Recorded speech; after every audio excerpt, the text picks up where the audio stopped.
Bom dia, meus irmãos, novamente. Vamos orar e começar o nosso estudo de hoje. A gente vem de uma semana que não foi como o ano passado, mas de 3 reuniões, pelo menos eu venho. A gente está um tanto quanto cansado e agradecendo a Deus por estarmos aqui, podendo estudar mais da sua palavra.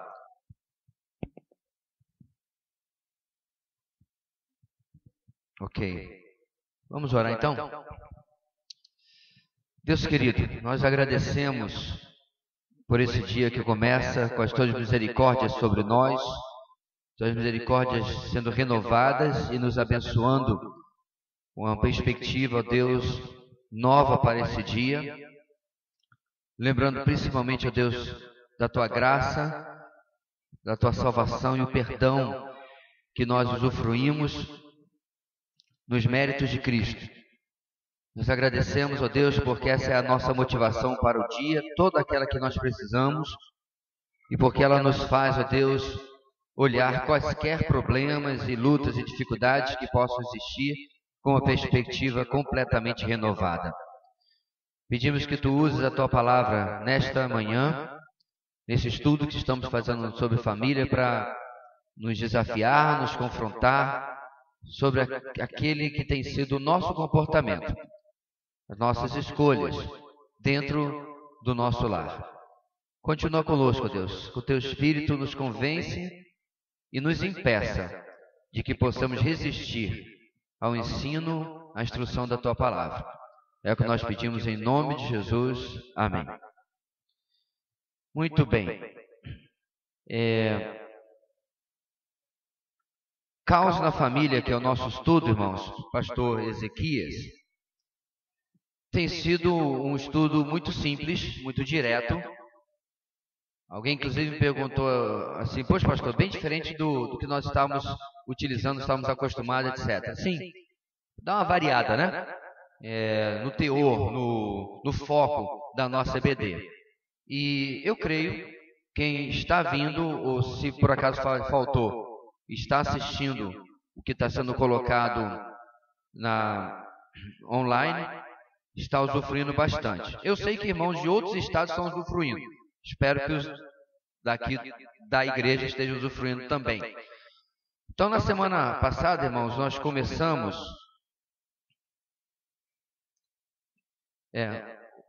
o eco aí eu não sei como resolver, talvez seja o efeito aí, Inclusive está saindo, aí ficou abafado. Aí, não, esse não é o eco legal você tirar, não. Minha voz foi embora. Bem, como eu ia dizendo, irmão, na semana passada nós começamos o capítulo 2, vamos terminá-lo hoje. Sempre fazendo assim, ok? Mesmo que o segundo estudo fique um pouco menor do que o primeiro, tá? E o segundo capítulo tem o título A desobediência dissolve uma bênção. A amargura desencadeia um processo corrosivo no coração. E aí nós vimos os dois primeiros pontos, sendo o primeiro a bênção perdida por causa do passado. A bênção paterna foi perdida por conta de uma combinação sórdida do passado, que eram exatamente as atitudes que Esaú e Jacó tiveram, desprezando um direito valioso na cultura da época, até mesmo espiritual, e outro se aproveitando daquela, eu não diria fragilidade não, mas aquela, como eu falei na primeira frase, que desprezo que o seu irmão teve para com aquele direito. E na semana passada nós terminamos falando do ponto 2, bênção recuperada, mas sem alegria. Esaú ainda está em busca da bênção paterna perdida e a recupera, embora não do modo como sua alma se agradaria. Ou seja, não necessariamente nos dias dele, mas futuramente nós vemos os descendentes de Esaú numa posição de privilégio, mas na verdade uma posição também conquistada através da injustiça. No ponto 3, que é onde nós vamos começar hoje, nós já vamos tratar bem de uma questão do relacionamento entre os irmãos. E assim, em grande parte desse estudo, meus irmãos, você pode ficar assim, isso não tem nada a ver com a minha realidade, mas eu quero pedir que você não deixe passar esse aprendizado, porque Deus pode usar a sua vida, meu irmão, no aconselhamento de outros, em situações que você viveu ou em situações que você aprendeu. Por exemplo, eu nunca, graças a Deus, perdi um filho. Demos na gestação, mas não é a mesma coisa. Isso não significa que eu não possa aprender com a experiência que deve ser extremamente, é extremamente dolorida, que irmãos queridos já passaram, e eu posso aconselhar pessoas. Você não precisa passar por aquela situação para aconselhar alguém, ok? Ajudar outra pessoa. Quando a gente fala de aconselhar, o pessoal já estremece na base, né? Acho que é coisa de profissional. Não, irmãos. A Bíblia nos instrui, né? Paulo fala para os coríntios: eu estou convencido que vocês estão plenamente capacitados para aconselhar uns aos outros. Inclusive, desse versículo vem o termo grego que nós classificamos o aconselhamento bíblico, puramente bíblico, que é o aconselhamento notético, tá? Então, é importante você prestar atenção. Você vai hoje ouvir sobre um relacionamento muito complicado entre dois irmãos. E você está aí pensando: pastor, para mim tranquilo, porque eu tenho um relacionamento ótimo com meus irmãos. Eu amo meus irmãos de sangue, nós somos um em carne e tal. Legal, glória a Deus por isso. Mas aguarde esse ensino para que você possa ser instrumento na vida de outras pessoas, ok? Então, nosso ponto 3 vai falar de uma palavra muito forte: o ódio como alimento diário. É só você prestar atenção nas notícias. O fraticídio é algo real. O que é fraticídio? É o assassinato, o homicídio entre irmãos. Tá? A ideia aí do fraterno que a gente tem, que apesar de a gente falar do amor fraterno na igreja, né, é também porque nós compartilhamos uma situação, uma posição de irmandade. Mas quando se fala de fraticídio, é dentro da mesma família. E você já deve ter visto um caso no noticiário, um caso em pessoas que você conhece, porque é uma situação real. O ódio torna-se alimento diário de quem vive a sua vida pensando em matar seu irmão. De novo, nossa, pastor, que negócio mais radical. Irmãos, a gente pode não viver a situação do matar o outro, mas existem pessoas que já tiveram na sua vida, no seu relacionamento com irmãos, aquele seguinte pensamento: não vejo a hora dele sair de casa. Não vejo a hora de eu sair de casa, para não conviver com esse sujeito, conviver com essa sujeita. Eu não estou tirando da cartola, são fatos reais que acontecem. Irmãos que simplesmente não se suportam. Agora vamos diminuir um pouquinho o tom? Irmãos que tudo bem, vivem bem e tal, mas vivem em eterna implicância um com o outro. É o mais novo que não aceita a posição de respeito que deve ter para com o seu irmão mais velho. É o mais velho que não compreende a posição de liderança e de certa forma até discipulado, uma vez nós somos cristãos, né? Que deve ter para com seus irmãos mais novos, de responsabilidade. E se o irmão está resistindo ainda ao que eu estou dizendo, irmãos, eu não tive crescendo um bom relacionamento com meu irmão. Na verdade, não sei se você já viu uma foto da minha família, quando ele lá pelos 14, 15 passou de mim, aquilo que era só de boca, virou vias de fato. Era uma situação extremamente difícil. Era uma situação que ele praticamente era a pessoa que eu menos convivia e que menos queria conviver. Então são situações, irmãos, que se arrastam. Falta, muitas vezes, até aos pais, percepção ou habilidade para resolver isso. Agora, isso não exime os irmãos que estão participando da situação, não exime de responsabilidade. Eu quero deixar muito claro esse ponto, para que não pareça especialmente para os mais novos, ou para nós mais velhos que queiramos usar como desculpa, meus pais deveriam ter resolvido isso entre nós. Não, meu irmão, eu era e você é ou era responsável por resolver isso. Vamos começar, nós já começamos, mas vamos agora voltar e ler o texto de Gênesis capítulo 3. Hoje estou querendo ser aqueles pastores modernos, não tem um pedaço de papel aqui em cima da mesa, todo digital. Se eu me enrolar, eu volto para o papel. Tudo high-tech. Gênesis 27, o mesmo texto da semana passada, mas é bom nós darmos uma lembrada, 30 a 45. 27. Gênesis 27, 30 a 45. E volto a dizer, irmão, se você não pegou o seu livrinho, tá? Eu digo livrinho por causa do tamanho, não pelo valor dele. Procure a irmã Lúcia, não deixe de levar. Se tiver muito caro, pega um empréstimo bancário, custa R$8. Gênesis 27, 30. Vamos lá. Quando Isaac acabou de abençoar Jacó, mal tendo ele saído da presença do pai, seu irmão Esaú chegou da caçada. Ele também preparou uma comida saborosa e a trouxe a seu pai. E lhe disse: Meu pai, levante-se e coma da minha caça, para que o Senhor me dê a sua bênção. Perguntou-lhe seu pai Isaac: Quem é você? Ele respondeu: Sou Esaú, seu filho mais velho. Profundamente abalado, Isaac começou a tremer muito e disse: Quem então apanhou a caça e a trouxe para mim? Acabei de comê-la antes de você entrar, e a ele abençoei, e abençoado ele será.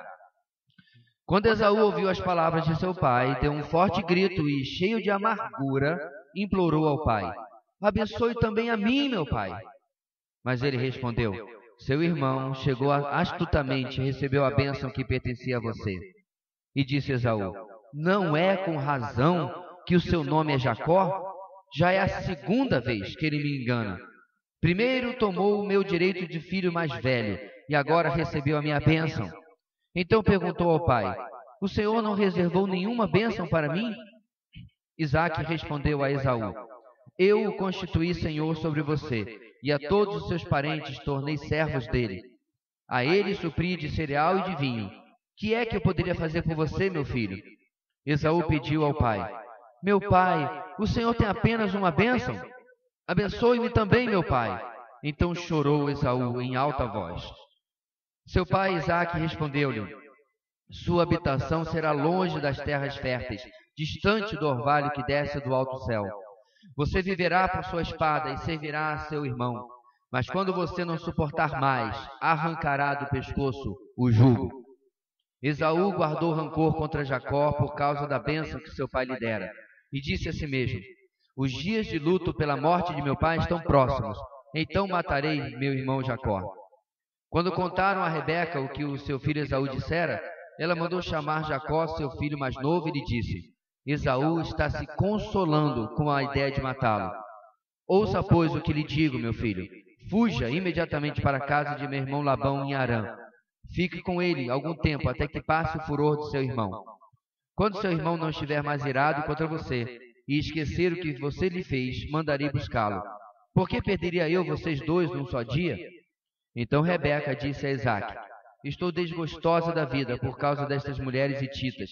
Se Jacó escolher esposa entre as mulheres desta terra, entre mulheres hititas como estas, perderei a razão de viver. Na verdade, cheguei até o 46. Bem, meus irmãos, obviamente o ódio é o contrário do amor bíblico.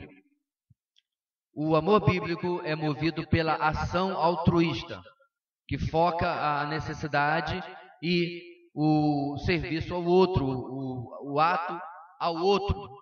O ódio é movido pela ação egoísta, aquilo que me favorece, que me alegra, que me beneficia, que me dá prazer.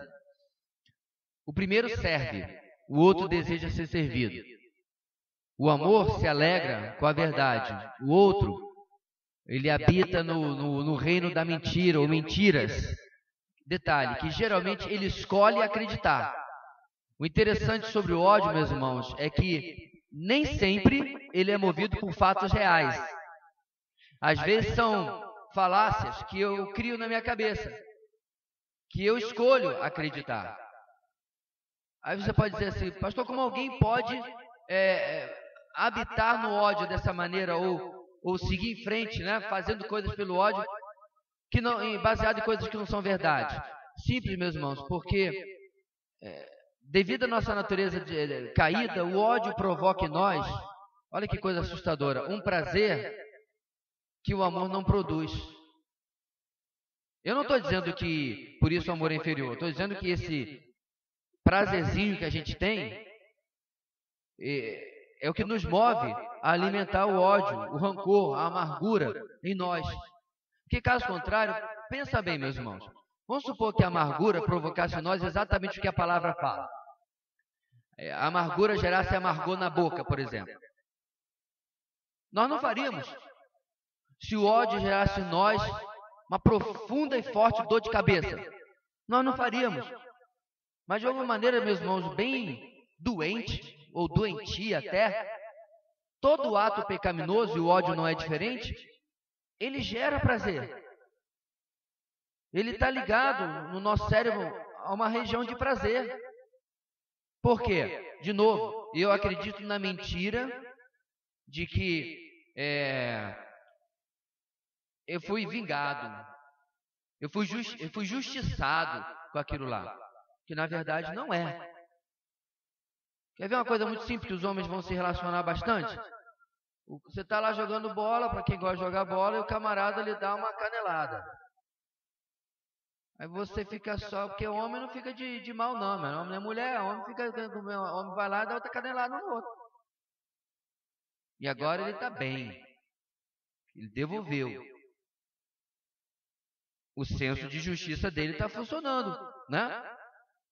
O problema é que raramente para aí. É o tal do, né, olho por olho, todo mundo acaba cego. Aí do outro vai dar uma... Ou desiste geralmente porque alguém diz assim, esse negócio não está funcionando, eu estou saindo no preju. O cara tem o dobro do meu tamanho, se eu continuar ele vai me rachar no meio. Então eu meio que diz, eu vou ser o cara superior, eu vou parar. Não, ele está com medo mesmo. Então veja, meus irmãos, toda uma situação banal, né, de um jogo de futebol, como a coisa funciona, como é doentia. Diga, irmã Alessandra. Senso de vingança disfarçado de senso de justiça. Claro que não é. Claro que não é. E a gente vai ver, irmãos, as manifestações disso em muitos lugares. Dentro de casa também. Um irmão que é implicante o tempo todo, é muito provável que ele vai receber o mesmo tratamento, a mesma resposta do outro lado. Raras são as situações em que alguém escolhe quebrar esse ciclo. Se não é através da implicância ou qualquer coisa, pode ser através de ignorar o outro. Sei que o ódio, meus irmãos, infelizmente, ele se reproduz muito mais fácil do que o contrário. É aquela velha lição, irmãos, que eu já trouxe aqui, essa ilustração do jardim, né?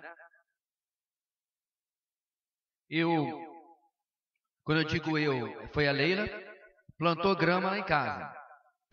Né? Eu digo eu porque eu sou chefe da casa, mas foi por procuração ela que fez. Aí ela plantou grama lá na frente de casa. E agora tem uma bendita de uma erva lá que ninguém plantou.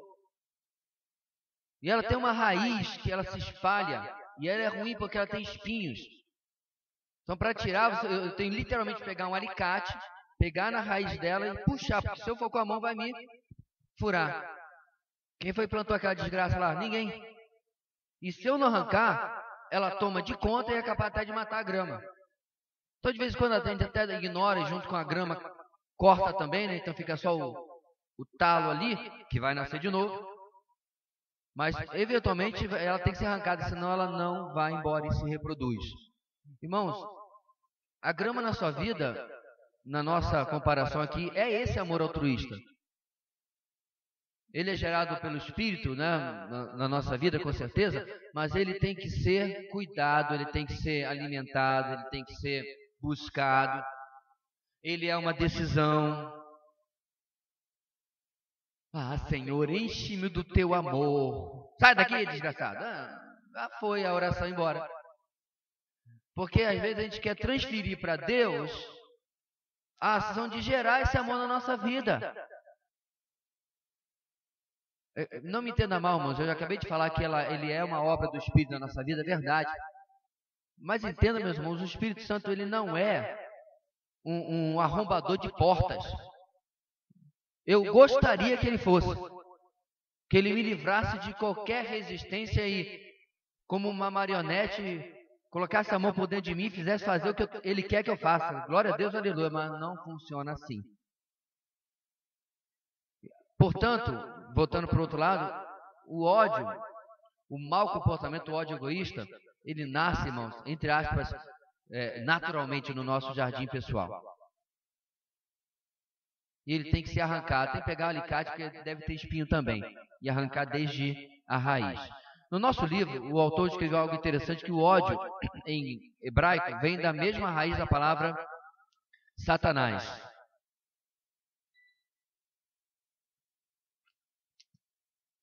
O que para nós é bastante instrutivo. Ou seja, Satanás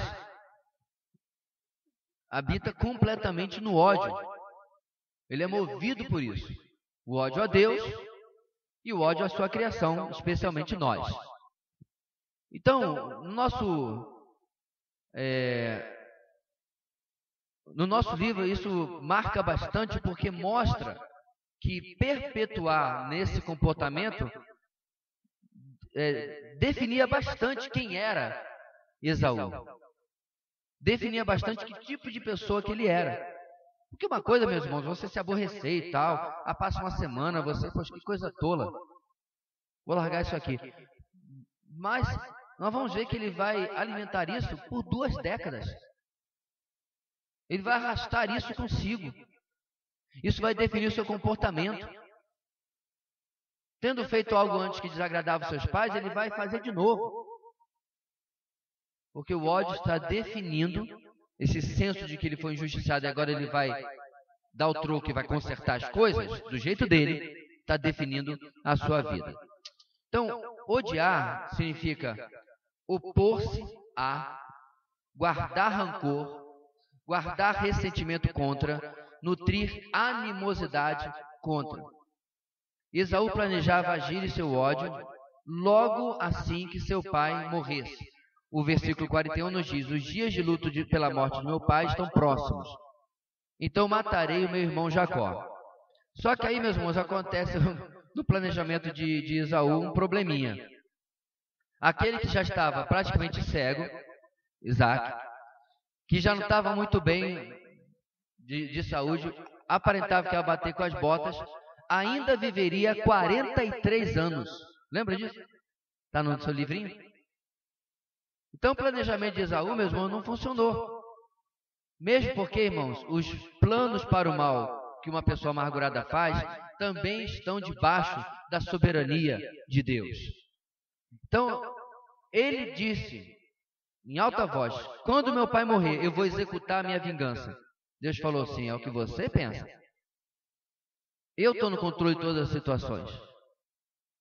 Eu vou deixar acontecer como eu quero.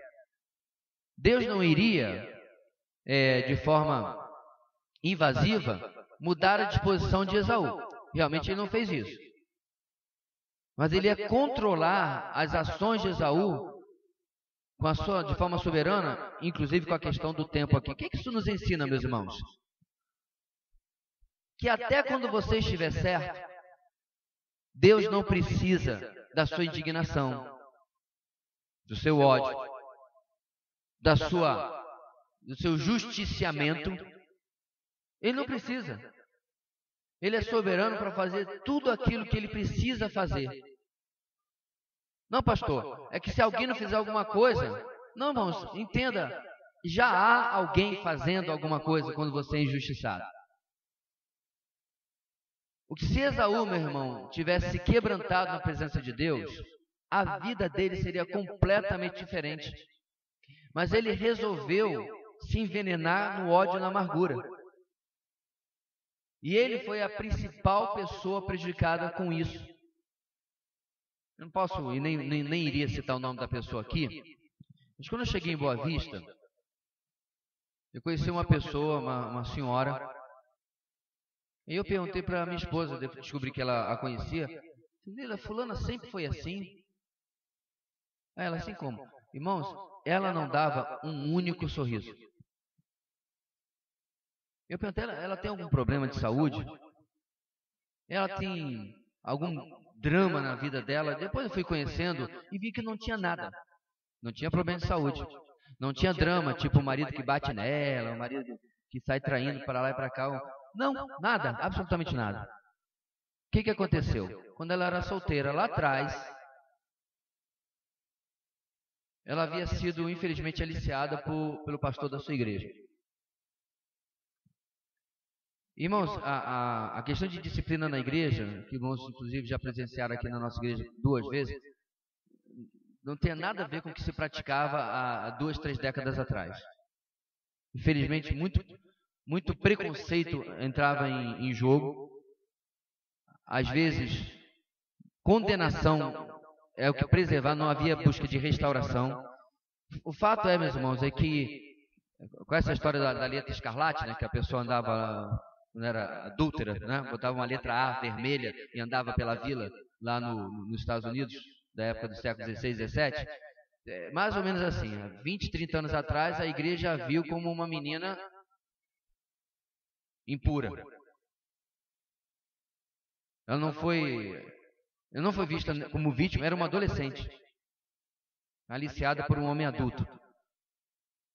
Ela não foi vista como uma vítima, e mesmo que ela tenha colaborado, que eu não conheço as circunstâncias, ela não foi ajudada. Resultado, ela cresceu amargurada. Ela foi mãe, mais de uma vez. E necessitou, meus irmãos, eu não conheço as circunstâncias, depois de 30 anos, num aconselhamento bíblico, que aí eu me pergunto, o que acontece com as igrejas que leva 30 anos para uma pessoa receber um aconselhamento bíblico? Uma pessoa que claramente precisa de um aconselhamento bíblico para que ela percebesse que ela não precisava carregar aquilo. Inclusive, o pastor em questão é vivo até hoje. Não mora há décadas na cidade. Já não morava quando eu cheguei aqui. Mas ela escolheu se agarrar com a amargura em lugar de se libertar dela. Ou seja, meus irmãos, a soberania de Deus foi desprezada, é desprezada por quem, decide, ou prefere, melhor dizendo, o ódio, a amargura, o rancor, do que o caminho que a gente, inclusive, vai falar mais para frente, que é o caminho alternativo. Aí, meus irmãos, você vê o mesmo exemplo na vida de Jacó, ou desculpe, de Esaú. Ele vai se agarrar a essa situação durante bastante tempo, o que deve levar, meus irmãos, a uma reflexão. Será que você não está passando a mesma situação? Não fique preso apenas à questão fraterna, entre irmãos. Será que você não está vivendo a sua vida familiar meio no automático, porque você está amargurado com seu esposo, com sua esposa, com sua mãe, seu pai, seu filho? Será que você não tem escolhido, meu irmão, não, se afogar lá no abraço dos afogados com a amargura, em lugar de largar isso? O que acontece dentro de casa quando isso não é resolvido? Enquanto isso não se resolvia, a convivência vai azedando. A comunicação se torna aquela do tipo, bom dia, boa noite. Você vai passar por tal lugar? Coisas corriqueiras. Não há mais conversa. Não há mais diálogo. Porque, bom dia, boa noite. Você vai passar pelo centro, não é diálogo. Isso é coleta de informações. Você vai passar ali perto do banco para pagar, podia pagar a conta. Você vai ao banco, podia pagar para mim também isso aqui? Isso não é diálogo. Não há troca de vida. E acredite, meus irmãos, existem famílias que estão exatamente assim. É como se fosse uma repartição pública. Você não senta na repartição pública. Gente, hoje eu queria falar da minha vida. Não, né? Você pode ter aquele cara mais insuportável, aqui, ó, teu colega lá, faz fofoca de ti, faz piada de ti, tudo, mas você, tudo bem? É mais ou menos como eu vi lá os ministros do Supremo. Vossa Excelência é um mentiroso, é um respeito absurdo. É Vossa Excelência que eles tratam. É Vossa Excelência faltou com a verdade. É verdade, não chama de mentiroso. Vossa Excelência, isso, com todo respeito. Aí a gente está dentro de casa, com todo respeito, mas não há relacionamento. Então Esaú e Jacó começou assim. O autor até lembra uma coisa bem prática. Já pensou os almoços e jantares em família? Você podia passar salada? Nem olha. Você podia passar, por favor, essa coxa de cordeiro? Aí o outro estava querendo a coxa de cordeiro. Você não quer um outro pedaço? Vossa Excelência não quer um outro pedaço? Um respeito, mas em inglês, meus irmãos, a gente chama isso de passivo, o agressivo passivo. Aggressive, passive aggressive. Isso é uma das coisas piores que pode haver no relacionamento. É o agressivo passivo. Não há socos, não há xingamentos, mas a agressividade está por baixo da pele. Está lá. Todo mundo sabe, mas ninguém fala. Então, Esaú e Jacó estavam nessa situação. E aí Rebeca, meus irmãos, descobre que aquele climão ali na mesa era mais do que um climão. Não sabe exatamente como, mas ele descobre que o seu filho mais velho já estava planejando o pior, né? Que era matar o seu irmão. E aí, meus irmãos, o guardar do ódio, da amargura, vai provocar agora um outro distanciamento. Qual é o primeiro distanciamento? O distanciamento relacional, né? Que já não era provavelmente muito bom entre Esaú e Jacó, agora piorou de vez. E agora vai provocar um relacionamento geográfico, físico. Porque como a gente conhece bem da história, para preservar sua vida, Jacó vai dar no pé para a casa do titio. Vai embora. E acredite se quiser, eu já reconheci um menino aqui exatamente nesta situação. O que aconteceu? Ele, pressionado pela polícia, entregou onde que o primo dele estava. O primo dele era traficante. E aí a polícia não conseguiu pegar o primo dele falou assim, fulano morre hoje. Ah, meu amigo, ele subiu lá no interior do Maranhão, primeiro ônibus para Teresina, no primeiro avião para cá. Aí eu conheci a história. No caso não era entre irmãos, era entre primos. Deu no pé. Eu lembrei de Jacó na hora, deu no pé, mas não tinha nada a ver com primogenitura, né? Nada a ver. Foi dedo duro do primo, correu, porque o primo no final não foi preso, né? Existem coisas reais, meus irmãos, como isso aqui acontecendo dentro das nossas casas. Lembra do que eu falei? O distanciamento relacional vai se prorrogando durante anos e anos e anos. Enquanto isso, ninguém está planejando homicídio, mas a pessoa fica pensando, não vejo a hora de fulano ir embora de casa. Ou não vejo a hora de eu ir embora de casa. Sabe, meus irmãos, uma coisa eu gostava muito da casa da minha avó. Apesar de algumas rusgas, em muitas ocasiões você tinha dezenas de pessoas, parentes, partindo pão, né? Como se fala, comendo juntos. Eu me recordo do meu avô levantar a voz uma única vez em relação aos filhos já adultos, porque havia entre eles um profundo respeito pela pessoa do meu avô, no caso o pai deles. Hoje nós vemos filhos, como no caso do nosso texto, que nem em relação ao respeito para com os pais aprendem a conviver. Você já viu irmãos discutindo na presença dos seus pais? O erro está do lado dos irmãos que discutem na frente dos pais, o erro está no lado dos pais que permitem que eles discutam na sua presença. Coisa que eu aprendi muito claro com meu avô. Como eu disse, um homem extremamente manso, que a única vez que eu ouvi do alto do seu já quase 70 ou 70 anos de idade levantar a voz foi quando meus tios estavam batendo boca aí no final de uma festa de Natal ou Ano Novo, eu não lembro bem. Já estava um pouquinho de pilequinho, né? Aí resolveram tratar as rusgas ali. E meu avô, do alto do seu 1,60 m e pouco, já ia dar um catiripapo nos dois ali. Diácono Euclides Viana, grande homem de Deus. Assim, meus irmãos, são situações que se arrastam dentro da nossa casa porque nós, irmãos, e nós, pais, permitimos. Permitimos? Sim. Qual era a providência, irmãos, de Isaac aqui? O texto que nós lemos, Isaac constata a verdade. Teu irmão me enganou. E eu acho difícil, meus irmãos, que a palavra de Deus não ia preservar algo tão importante como um pai chamando seus filhos à responsabilidade.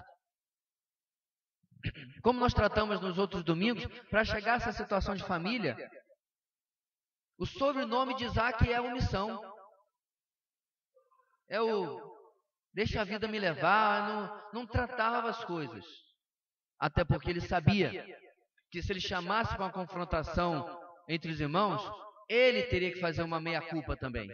Ele teria que dizer, olha, a primeira coisa que eu queria dizer com vocês, meus filhos, é que eu quero pedir perdão. Eu falhei.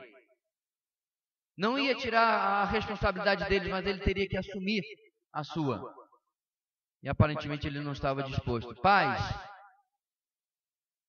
em algumas situações de confrontação com seus filhos, essa também vai ser necessária. Esse começo de conversa também vai ser necessário.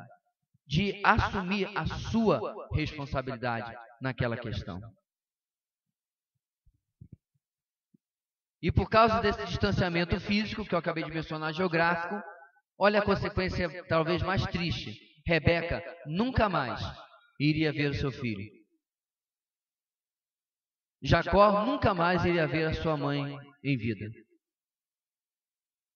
Porque quando eles se encontram novamente, quando Jacó se encontra com Esaú e depois com seu pai Isaac, Rebeca já morreu. Os últimos 20 anos, ou não sei quantos anos exatamente agora de cabeça, de vida de sua mãe, Jacó não pôde participar.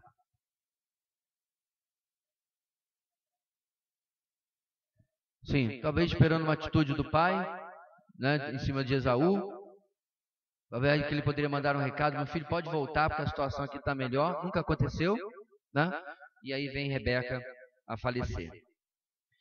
Vamos ver agora, irmãos, na última parte dos nossos capítulos. Sempre nós temos alguma revisão bem prática, né? Não que nossa explanação não tenha sido prática até agora, creio que sim.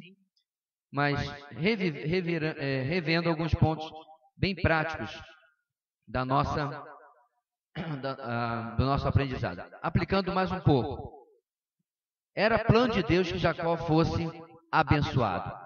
Isso é uma coisa importante, meus irmãos, de nós guardarmos muito claramente. E para ilustrar isso, é preciso ler o texto de Romanos 9, de 10 a 13. Abra sua Bíblia lá. Acompanhe a leitura, Romanos 9, de 10 a 13.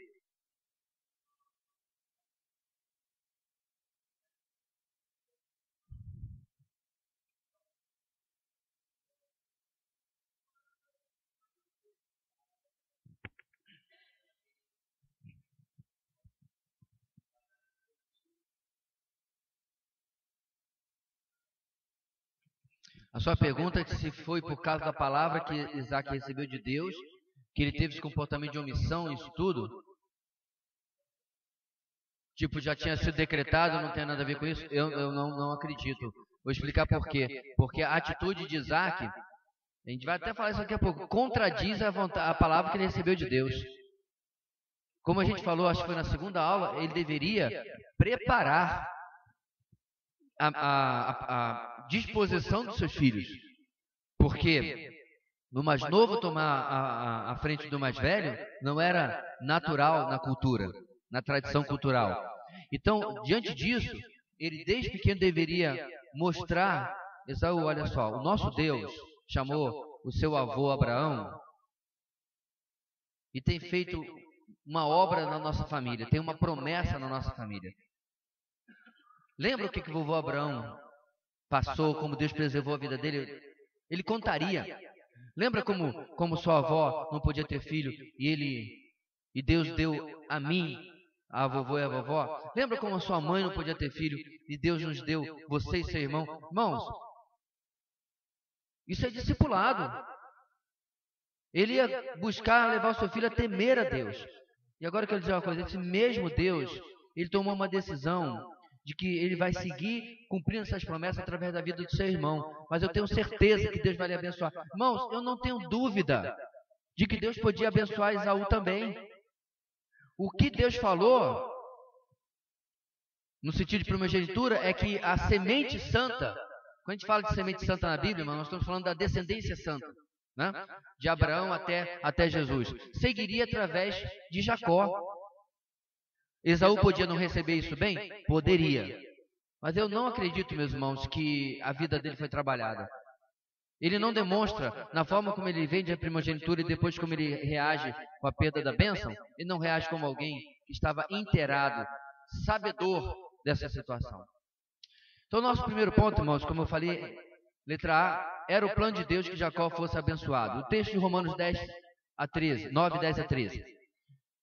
E esse não foi o único caso. Também os filhos de Rebeca tiveram o mesmo pai, nosso pai Isaque.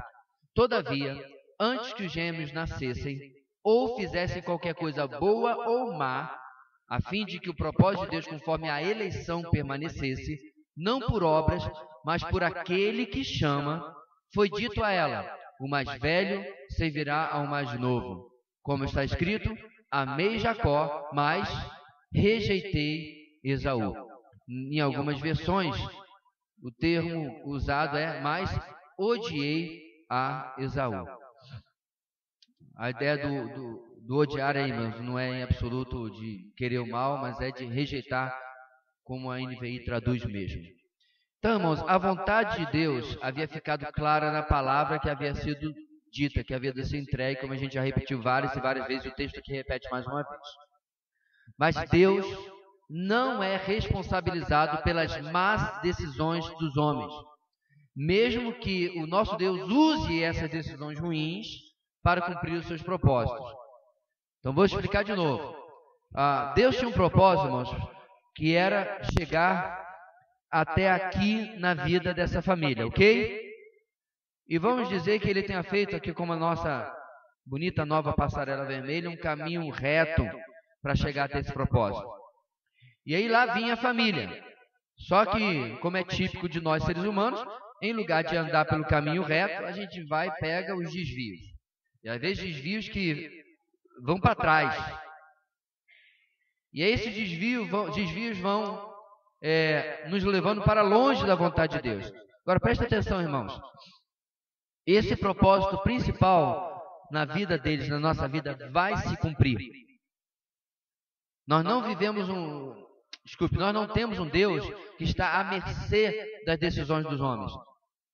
Como diz o salmista, quando lhe perguntam, onde está o seu Deus? O meu Deus está no céu e faz tudo conforme lhe agrada, lhe apraz, como ele deseja, tudo. Então essa vontade aqui, em seguir a semente santa através da vida de Jacó, iria se cumprir.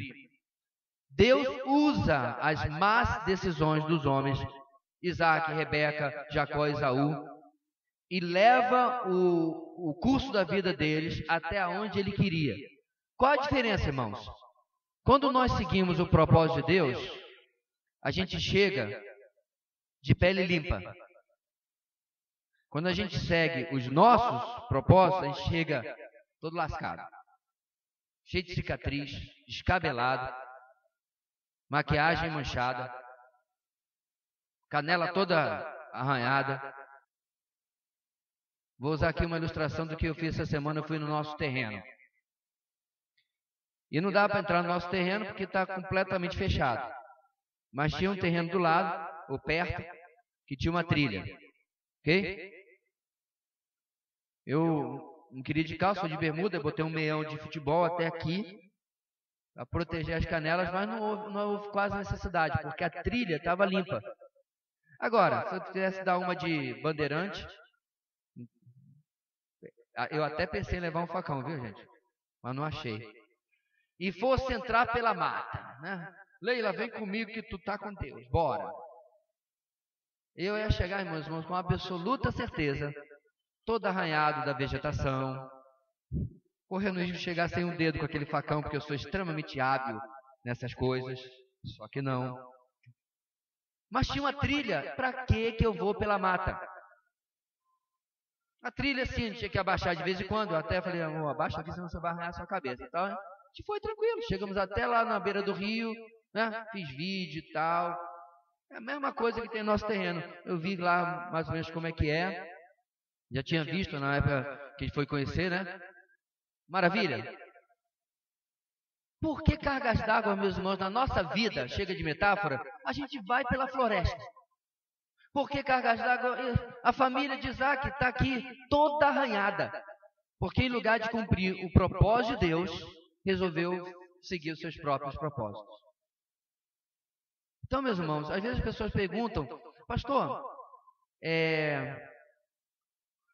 será que eu estou na minha vida no centro da vontade de Deus? Será que está tudo acontecendo conforme a vontade de Deus? Irmãos, eu não tenho bola de cristal para saber, mas eu acho que pela tendência da vida humana, pela tendência do ser humano, geralmente não. Nós tomamos muitas decisões que não tem nada a ver com a vontade de Deus. E Deus vai nos, como um cavalo chucro, né? Pegando a rédea e volta aqui para a passarela vermelha. Ou volta para a trilha. No livro Peregrino, irmãos, uma situação parecida acontece. Tem um caminho estreito no qual o peregrino deve andar, mas de vez em quando ele dá uma saída. E sempre se dá mal. Mas o ponto principal, meus irmãos, dessa primeira aplicação é que o plano de Deus para Jacó é que ele fosse abençoado e ele iria se cumprir. Acabou. E a lição que fica para nós, meus irmãos, é que nós possamos nos submeter à vontade de Deus. Porque o mais incrível é como que a vontade de Deus, que é o melhor para nós, muitas vezes é ameaçada, entre aspas, né? Pela nossa vontade manifesta em nossas ações, pelas nossas decisões. E muitas vezes, irmãos, a gente pensa, inclusive, que a vida acabou. Porque a gente faz tanta burrada. Eu me recordo, irmãos, particularmente na minha vida, antes de casar, que eu cheguei a um ponto que eu falei assim, será que agora eu tomei um caminho sem volta? Será que agora eu tomei um caminho que aquilo que eu havia projetado, que era a vontade de Deus para a minha vida, não vai acontecer? E a maioria das vezes, meus irmãos, Deus com extrema misericórdia nos retorna para a vontade dele. Agora, só para terminar, acho que a França pediu a palavra, né? Só para terminar, irmãos, muitas vezes, preste bastante atenção, essas escolhas vão arrastar cicatrizes. Como eu falei, em lugar de passar aqui pela trilha, né, pela passarela vermelha, como eu dei todo esse desvio, em vez de chegar aqui de pele lisinha, eu chego todo arranhado, todo ferido. Isso vão trazer consequências, sim, na nossa vida. Não adianta, pode fazer 10 encontros com Deus, fazer campanha sei lá do que. As consequências, às vezes, Deus permite que ficam para que eu compreenda o que aconteceu comigo no passado e eu não faça novamente. Diga, França.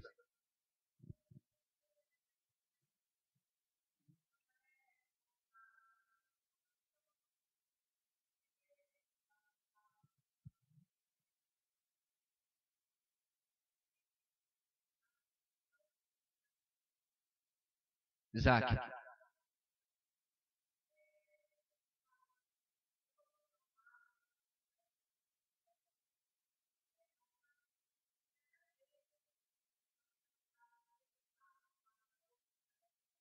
Não. O que eu falei que aconteceria diferente era da maneira como eles chegariam. A vontade de Deus era que o mais novo servisse o mais velho. Você está aqui na frente da vontade de Deus. Quer fosse pelo caminho retinho aqui da passarela vermelha, ou cortando pelas fileiras de cadeiras, eles chegariam aqui. Deus havia dito. Aquela vontade de Deus, minha irmã, não havia ameaça nenhuma contra ela. O que eu estou explicando aqui é, você prefere chegar aqui em parceria com Deus, ou chegar a Deus lhe arrastando, você chutando e esperneando?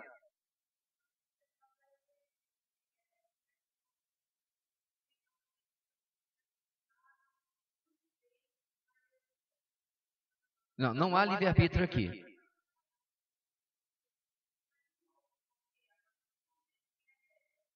Não. É que eu preciso lhe orientar para que você faça a pergunta correta. Você está confundindo e não está lembrando da aula. Livre-arbítrio com livre-agência. Certo? Então vamos lá. Livre-arbítrio, como a gente viu na aula, é que livre-arbítrio tem a ver com conversão. Não tem a ver com decisões do dia a dia. Livre-arbítrio é: o homem nunca se converterá se não for a ação de Deus, certo? Libertando o seu arbítrio pela regeneração, para que ele possa crer em Cristo com a fé que o próprio Deus dá. Livre-arbítrio tem a ver com salvação. Você ter vindo hoje com uma blusa vermelha e não uma blusa azul é livre-agência. São as escolhas do dia a dia. São sobre essas escolhas ruins que nós estamos tratando aqui. Entendeu a diferença? Então, livre-arbítrio é o seguinte: quando você se converteu porque o Espírito Santo agiu na sua vida. Você estava morta, Efésios capítulo 2.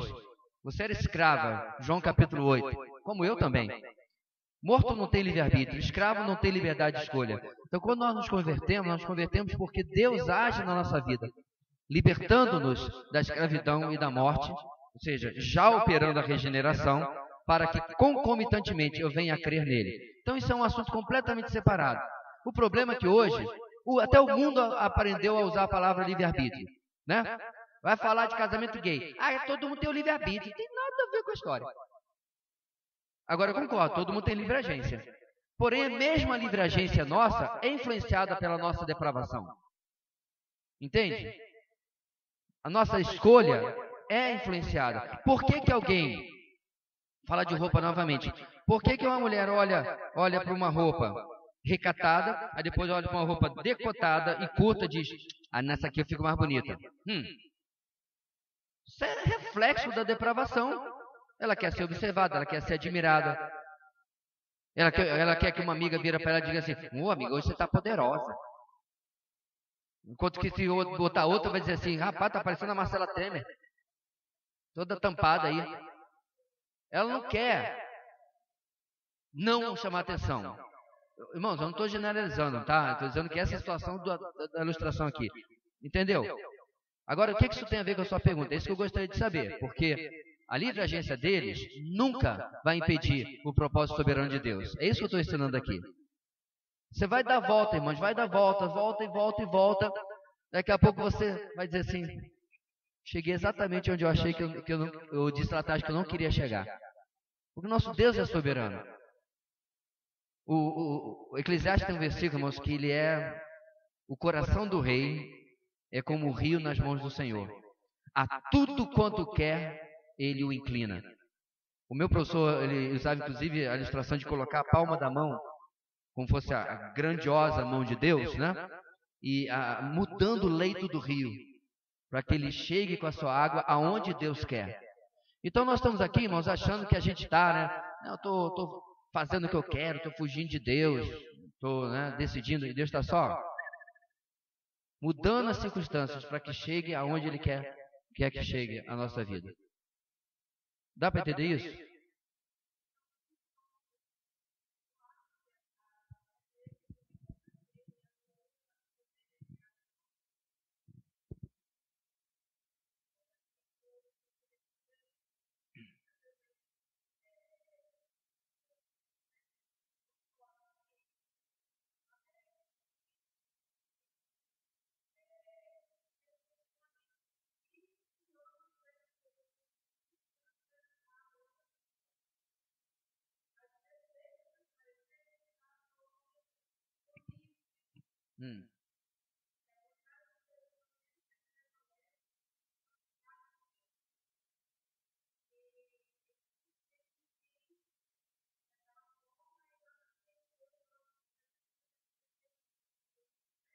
Eu não diria uma costuradinha, eu diria uma bruta de uma reforma, para que aconteça do jeito que Ele quer. Então, de novo, a gente não pode cair, meus irmãos, mesmo com uma fé reformada e calvinista, a gente não pode cair no determinismo de que nós sejamos marionetes. Entendeu? Quando nós estudamos sobre a confissão de fé, inclusive um capítulo fala sobre isso, sobre os decretos de Deus, que as questões secundárias, né, nunca vão interferir na vontade primária de Deus. Então, do jeito que você tá colocando, talvez que algum vídeo diz, Deus hoje falou assim, olha, hoje a França vai sair de blusa vermelha, porque eu determinei. Deus não está nem aí se você coloca a blusa vermelha ou azul, porque isso não interfere na vontade dele. Vocês entendem a diferença? Agora, vamos supor que hoje você precisava ouvir, bem, pensar todo mundo precisa, né? Mas Deus queria que você ouvisse exatamente, você ou qualquer outra pessoa, aquilo que está sendo ministrado aqui, ok?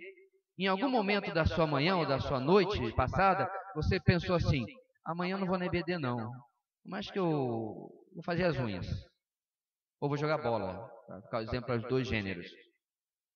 E Deus tinha uma vontade clara de que você viesse e ouvisse esta palavra. Eu compreendo que Deus aí vai intervir e vai agir para que a vontade dele de você estar aqui aconteça, mudando circunstâncias, mudando a sua disposição mental. Pastor, Deus muda a disposição mental das pessoas? Você nunca leu o que ele fez com o faraó? Ele endureceu o coração de faraó para que seu propósito acontecesse. A mãe está entendendo a diferença? O exemplo de Jonas? Pronto. Jonas tomou uma decisão na sua livre agência. Não concorda? Você acha que Deus determina todas as coisas?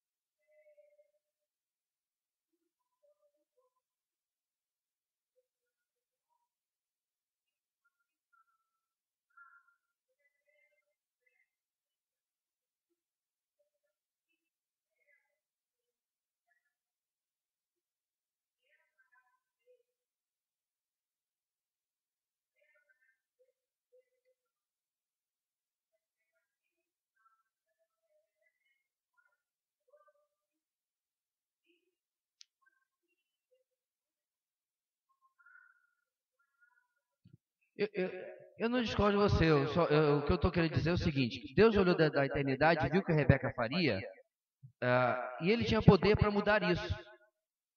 Entende? Ele tinha poder para mudar isso. Mas aí falar sobre conversão no Antigo Testamento sempre é um terreno meio complicado. E eu prefiro até não entrar nisso daí, porque a gente vai entrar com tanta conjectura. O ponto é que Faraó não era convertido com certeza absoluta, e Deus anteviu o que ele ia fazer. Quando Deus anteviu o que ele ia fazer, que o coração dele já estava começando a ficar, tá difícil aqui. Imhotep não está me ajudando nada, então eu vou atender esse Deus dos Hebreus.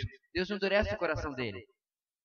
Então, ele estava tendendo para desistir, e Deus o endurece porque Deus queria cumprir as 10 pragas no Egito.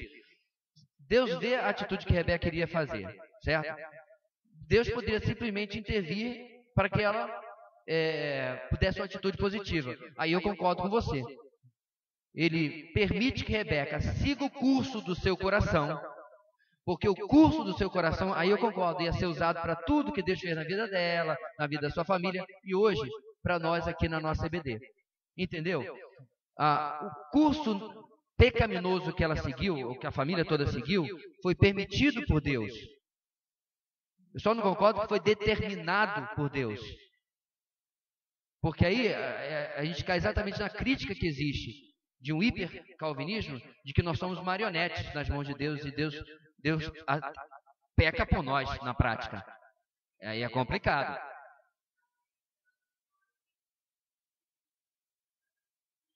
Nós, né? Não vou meter Rebeca no meio, que aí complica também.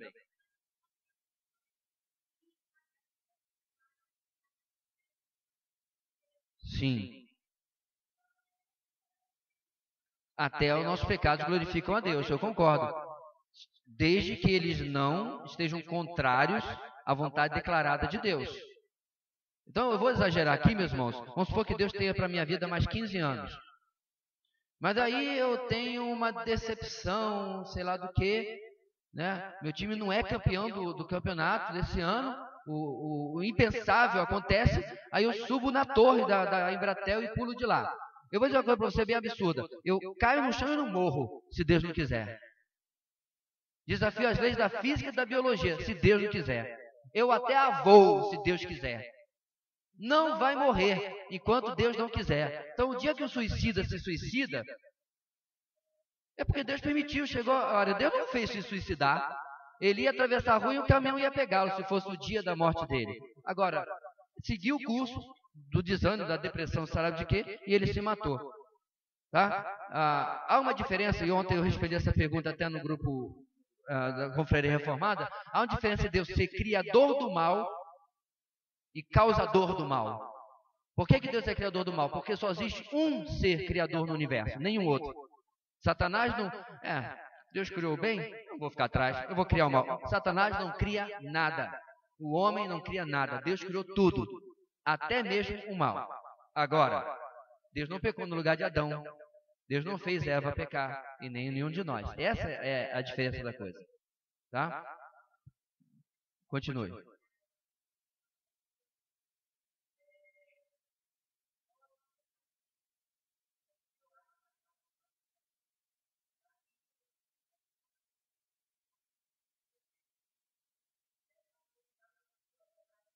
Como ovelha não?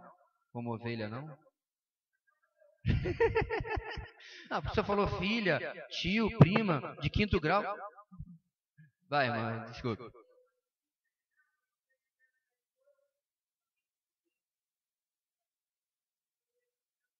Mas, irmã, tá certo. Se a gente ficar olhando uma mensagem assim, esse pessoal bom da mensagem aí, tudinho sou eu. Isso é atitude religioso, né? Ainda bem que eu não sou como esse publicano. Tá certo. Não, de jeito nenhum, é aprender.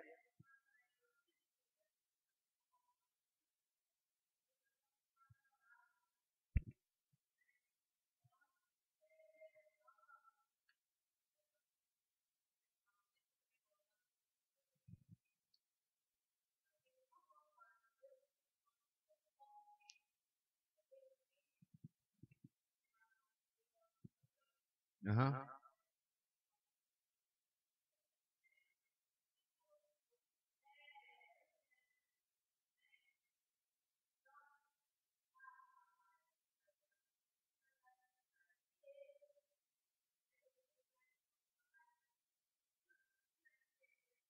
A do estádio? Vixe.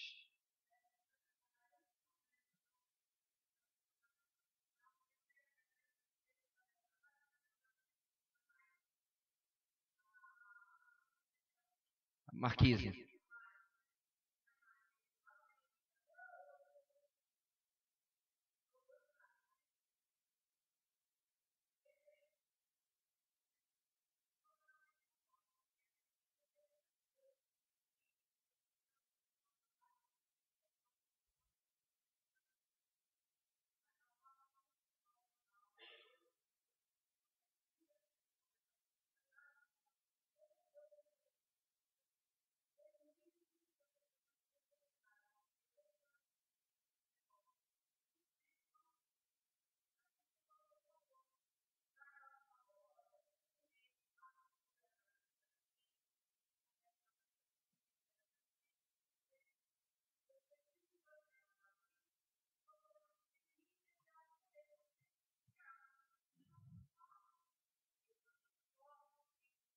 É.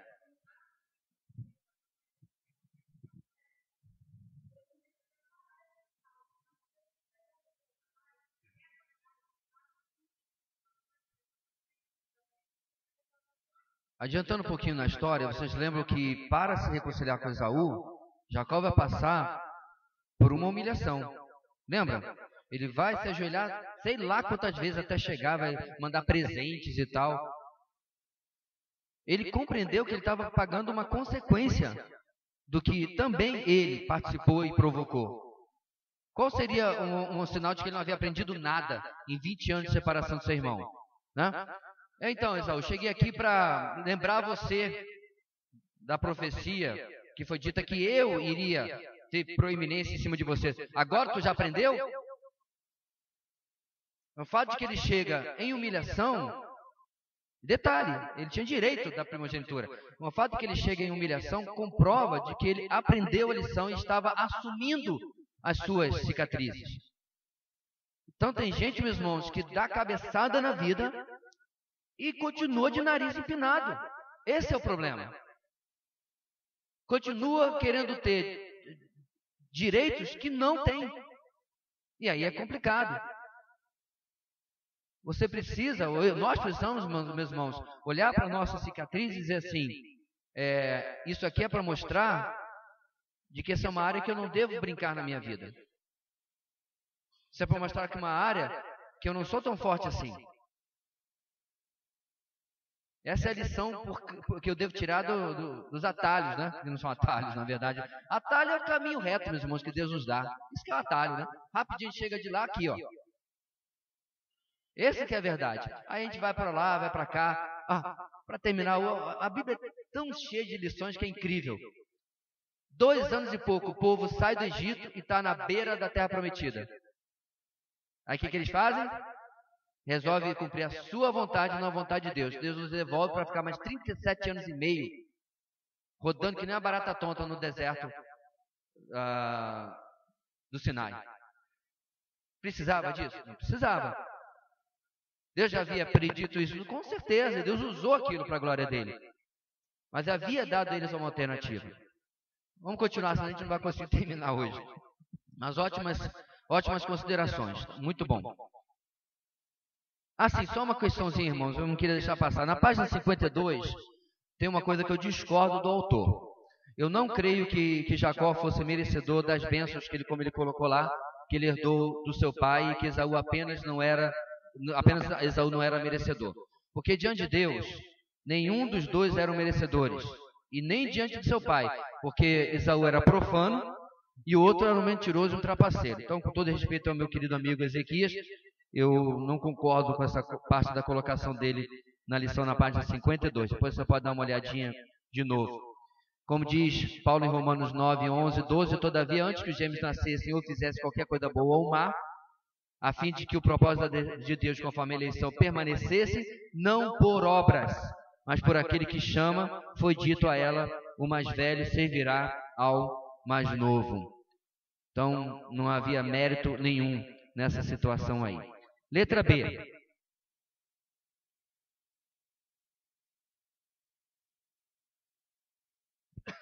Pense bem antes de tomar determinadas atitudes, porque quando a cabeça não pensa, o corpo todo padece, né? Um ditado que a gente conhece bem. Mesmo na jovem idade, irmãos, cada filho precisa compreender que ele não está vivendo uma vida neutra. Deixa eu repetir. Não importa se você é adolescente, se você é jovem. Na verdade, não importa nem se você é junior, que é a idade que a gente trata antes da adolescência, né? Aquilo que você está fazendo hoje vai guardar consequências para o futuro, sim. É claro que essas consequências variam devido à gravidade do que está sendo feito. E quanto mais cedo isso também aconteceu, também varia, com certeza absoluta. Mas um adolescente, 12, 13 anos, que perpetua uma atitude de rebeldia, isso fica, com absoluta certeza, como marcas na sua vida. Então, não tem absolutamente nada, meus irmãos, que não vão deixar marcas. A gente precisa tomar cuidado e pensar se determinadas atitudes não vão marcar a nossa vida por muito tempo. Um exemplo que eu tenho disso é uma pessoa que me confidenciou, que entrou na adolescência, né? A testosterona começou a falar muito alto na cabecinha dele, cabecinha oca, diga-se de passagem. Ele achou que num galinheiro podia ter 2 galos, começou a se impor para o seu pai, se impor com 16, 17 anos, saiu de casa. E aí, quando ele com 25 anos de idade foi pai e acordou para a vida, e percebeu a tolice que havia feito, era tarde demais, porque seu pai já havia morrido. Então ele perdeu de curtir o relacionamento durante a sua adolescência, né? De ter um pai conselheiro, que pudesse, inclusive, ter o visto casando e tudo mais, porque ele quis se manter numa postura errada, achando que estava certo, perpetuando até a vida adulta, postura que começou lá na adolescência. Então você vê, meus irmãos, a gente tem que pensar muito bem naquilo que vai, porque chorar o leite derramado é inútil. É mais prudente quando a gente vê que a temperatura da fervura está subindo, né? A gente possa desligar a chama antes que ferva e se derrame. É consertar antes. Letra C. Cuidado com o ódio guardado no coração, porque o ódio embrutece a alma e torna o espírito raquítico. Muito boa a linguagem aqui do autor. Como isso? Levaria, no caso dos nossos personagens aqui, 20 anos para que Esaú fosse liberto da amargura. E o único caminho, meus irmãos, que existe para isso é o perdão. Aí a questão que fica da lição que a gente está tendo é para que demorar qualquer quantidade de tempo? Sei que 20 anos é pauleira, né? Mas a pergunta é para que demorar qualquer quantidade de tempo? Me diga assim, não. Eu levei aqueles 7 anos para perdoar alguém e aquilo transformou minha vida. Foi uma benção. Você já ouviu alguém desse tipo de testemunho? É mais ou menos como aquele testemunho que a pessoa diz: rapaz, depois que eu comecei a beber, minha vida mudou. Você já ouviu alguém dar esse tipo de testemunho? Não. Mas quantas pessoas você já ouviu? Não, depois que eu parei de beber, depois que eu parei de fumar, depois que eu parei de comer comida ruim, minha vida melhorou muito. Ou seja, meus irmãos, nunca um mau hábito ou uma má atitude, ou um pecado, claro, vai trazer qualquer benefício na nossa vida. Então a lição de Esaú é que quanto mais rápido eu compreender isso, mais rápido resolver isso, eu corto a cadeia de prejuízo que aquilo está causando na minha vida. Então se você, da mesma maneira, está arrastando uma situação, irmãos, há anos, eis aqui a colocação bíblica de que você resolva o mais rápido possível. E obviamente não deixe um tempo absurdo, como anos e anos ou décadas, para resolver aquilo. Letra D. Eu perco aqui o meu mouse toda hora. Todos perderam algo nessa história. Eu sei que isso é óbvio, meus irmãos, mas vamos fazer aqui um contraste? Pense por um momento no quadro perfeito de família, ou de uma família perfeita. Tão perfeito quanto um bando de pecadores vivendo debaixo do mesmo teto pode ser, claro, né?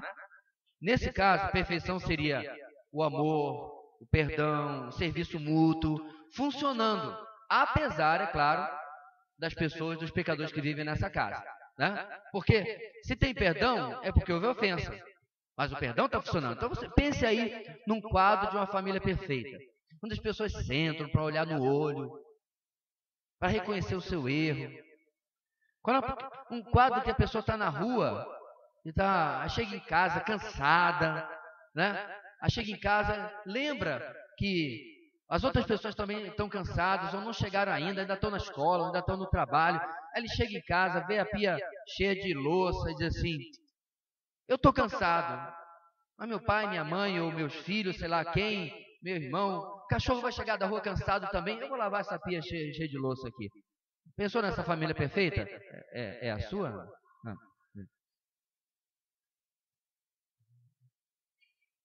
Um vibrou e a outra olhou assim, hã?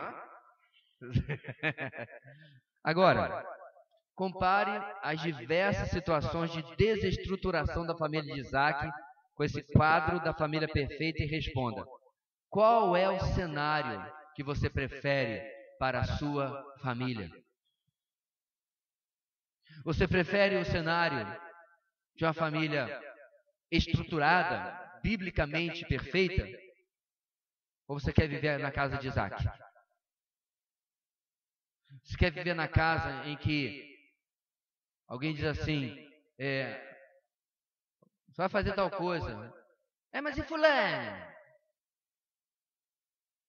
A gente se identificando. Você quer viver numa casa onde dia sim, dia não, abate boca? Ou, como a gente viu aqui, aquela agressividade passiva. Bom dia. Boa noite. Ou aquele quadro que eu falei, acho que domingo retrasado, né? filha, fale para sua mãe. A mãe está bem ali? Fale para sua mãe que eu vou sair e vou voltar tarde, ok? Aí você olha para a mãe, o pai disse que vai sair e vai chegar tarde. Diga para o seu pai que eu não me importo. Aí você, pai, ela disse que não se importa. Diga para ela que muito menos eu. Já pensou uma coisa dessa? Talvez não aconteça, meus irmãos, em muitas casas, assim, com as duas pessoas presentes, os cônjuges, mas um está num cômodo, outro está no outro, aí fica mandando recado, levante o traseiro e vai falar, vai olhar no olho, vai relacionar-se. Aí eu pergunto de novo, meu irmão, qual das duas famílias você gostaria de viver? Eu creio, meus irmãos, que todos nós queremos viver no primeiro cenário. Uma família biblicamente perfeita, onde pecadores aprendem a crescer juntos, perdoar-se mutuamente, servir uns aos outros. Mas isso vai custar a nós um alto preço. O preço da minha amargura, do meu ódio, da minha falta de perdão. Vai custar a mim o meu perdão, o meu amor, o meu serviço ao próximo. Detalhe, tema da mensagem da semana passada, domingo passado, aliás, espero que você ainda lembre disso. Porque o objetivo da lição passada, perdão, da mensagem passada, não era em absoluto que você sirva na igreja, serve os irmãos na igreja, mas em casa não. É claro que não. É servir em qualquer lugar. Irmãos, quando nós perdemos amigos, outros amigos vêm. A maioria dos amigos meus de infância, eu quase não tenho contato mais. E eu achei que nós viveríamos num filme da sessão da tarde, seríamos Friends Forever, amigos para sempre. Ou o pessoal do seminário. Lembra lá, Bruno, o pessoal do seminário, né? Se não fosse a internet, até hoje eu não sabia o que aconteceu deles, porque nem carta eu mandei. Quando eu saí do Rio de Janeiro, não tinha nem o telefone deles. Eu me lembro na formatura, a gente tinha aquela ideia de que estamos indo embora, mas a gente vai estar junto. Mas nada. Amigos vêm e vão como aves de verão. Família não. Meu irmão, você pode até, casar e a família da sua esposa, seu esposo, ser uma nova família. E tem que ser. Eu agradeço muito a Deus porque eu tenho sogros maravilhosos. Tenho cunhados maravilhosos. Quase todos. Mas não é a mesma coisa. Laços familiares rompidos, meus irmãos, não são substitutíveis. Não são. Nem pela família da fé. Eu sei, já me falaram, que para alguns aqui, a sua família da igreja é a família que você nunca teve. Bem, está cumprindo aquilo que a gente leu também domingo retrasado, né? Ninguém que tenha deixado pai e mãe, etc., e bicho de estimação, por amor de mim, não vai ganhar nesta vida e na próxima 100 vezes mais. Lembra do texto? Nós exploramos. Irmãos, aquilo é bíblico, é verdade. Mas não é a mesma coisa. O que eu estou querendo dizer aqui é que os laços familiares que nunca são restaurados deixam uma marca na nossa vida. Por mais que por mais que Jacó depois encontre em Raquel e Leia, não uma, mas duas mulheres, diga de passagem, mas duas concubinas, ele encontra uma nova família e 13 filhos, 12 homens e uma menina. O buraco que ficou com ele, na vida dele em relação a Esaú, ficou. Com Isaac ficou. E até mesmo com sua mãe, e que nunca mais pôde ser restaurado. Porque eles não conseguiram se encontrar nem pelas redes sociais. A distância entre onde eles moravam e Harã, e toda a situação da vida os separou para todos sempre. Todos perdem, meus irmãos, nessas histórias, nas nossas famílias. E finalmente,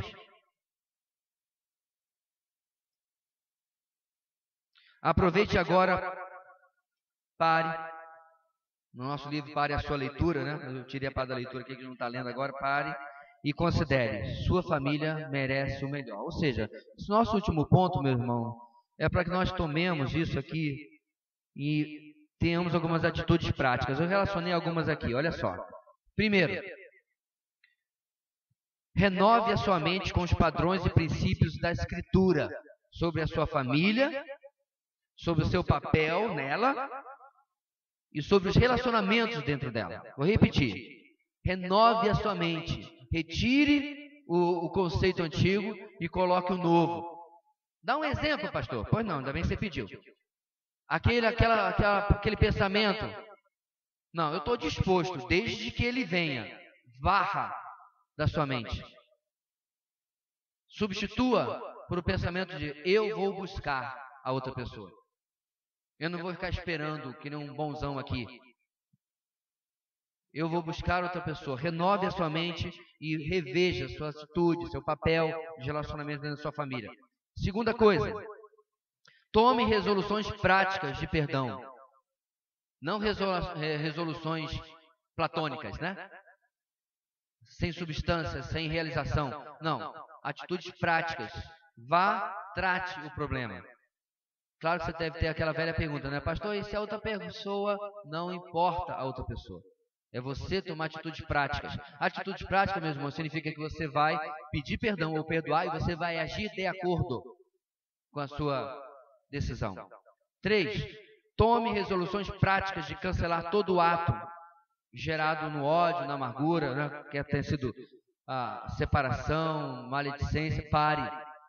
Para que está feio. Uma atitude prática em relação a isso. 4. Tome resoluções de tempo, isto é, quando você tornará prática tudo aquilo que eu falei antes. Sabe por quê, irmão? Isso aí é uma maravilha. Eu vou fazer isso. Aí eu falo que tem que ser uma coisa prática. Não, vou fazer isso em relação a essa situação com fulano.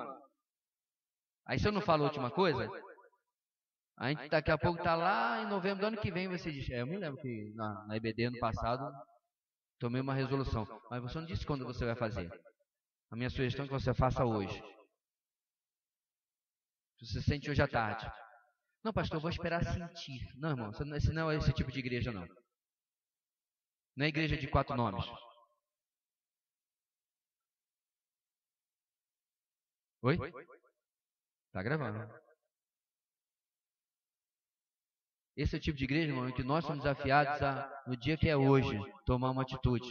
Talvez seja pessoal, talvez seja por telefone. Uma atitude. Se isso talvez tivesse sido feito na vida das pessoas envolvidas aqui, eu disse talvez, muita coisa poderia ser diferente. Eu disse talvez, porque talvez com tudo isso sendo feito, Esaú poderia agir da mesma maneira, com rancor, né? Na verdade, Esaú poderia ter sido destruído desde pequeno e ainda assim ele crescer dizendo, eu não aceito isto na minha vida. Eu determino que eu serei. E não ia adiantar nada, porque Deus já havia determinado e decretado como seria o relacionamento deles naquela casa. Que nós possamos, irmãos, tomar para nós com muita seriedade isso. E compreender como que está ao nosso alcance. Não são princípios e nem lições absurdas. Elas só são, irmãos, extremamente confrontadoras e humilhantes, porque eu tenho que mudar. Eu não posso esperar só que o outro mude. Eu tenho que mudar para que essas coisas se tornem realidade. Amém? Vamos colocar de pé, irmãos. Vamos orar pedindo a misericórdia e a graça de Deus. Enquanto nós buscamos tornar tudo isso realidade na nossa vida. Deus querido, nós reconhecemos a nossa dificuldade e limitação para viver aquilo que nós acabamos de ouvir. Ajuda-nos, ó Deus, tem misericórdia de nós, para que nós possamos colocar em prática e ultrapassar as barreiras da nossa própria vida e ser, e tornar realidade, Deus, aquilo que Tu nos falaste hoje.